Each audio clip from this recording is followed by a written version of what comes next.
ಇನ್ನು ರಾಜ್ಯ ಸರ್ಕಾರ ಸಿಬಿಐಗೆ ಅಂಕುಶ ಹಾಕಿರುವ ವಿಚಾರವನ್ನ ಕೇಂದ್ರ ಸಚಿವ ಕುಮಾರಸ್ವಾಮಿ ಅವರು ತೀವ್ರವಾಗಿ ಖಂಡಿಸಿದ್ದಾರೆ.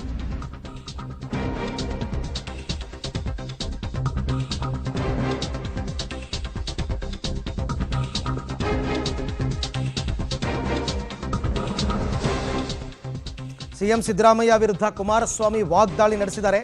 ನಿಮ್ಮ ಸಿದ್ವಿಲಾಸಕ್ಕೆ ಉಘೆ ಉಘೆ ಎನ್ನಲೇಬೇಕು. ಅಂದು ಹಗರಣಗಳಿಂದ ಪಾರಾಗೋದಕ್ಕೆ ಲೋಕಾಯುಕ್ತಕ್ಕೆ ಸಮಾಧಿ ಕಟ್ಟಿದ್ರಿ 2013ರಲ್ಲಿ.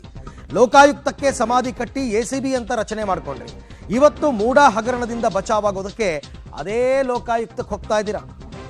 ಏನು ನಿಮ್ಮ ಕತೆ ಅಂತ ಎಕ್ಸ್ನಲ್ಲಿ ಸಿಎಂ ಸಿದ್ದರಾಮಯ್ಯ ವಿರುದ್ಧ ಕುಮಾರಸ್ವಾಮಿ ಅವರು ವಾಗ್ದಾಳಿಯನ್ನು ನಡೆಸಿದ್ದಾರೆ. ಇದು ಎಲ್ರಿಗೂ ಗೊತ್ತಿರುವಂತಹ ವಿಚಾರ.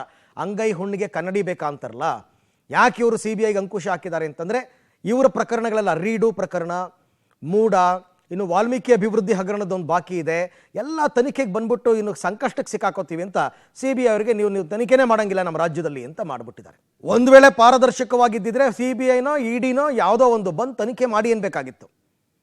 ಇನ್ನೆಲ್ಲಿ ತಾವು ಸಿಕ್ಕಾಕೋತೀವಿ ಅನ್ನೋ ಕಾರಣಕ್ಕೋಸ್ಕರ ರಾಜ್ಯ ಸರ್ಕಾರ ತಗೊಂಡಿರ್ತಕ್ಕಂಥ ನಿರ್ಧಾರ ಅಂತ ಈಗ ಬಿಜೆಪಿ ನಾಯಕರು, JDSನ ನಾಯಕರು ಆಡ್ತಿರ್ತಕ್ಕಂಥ ಮಾತು.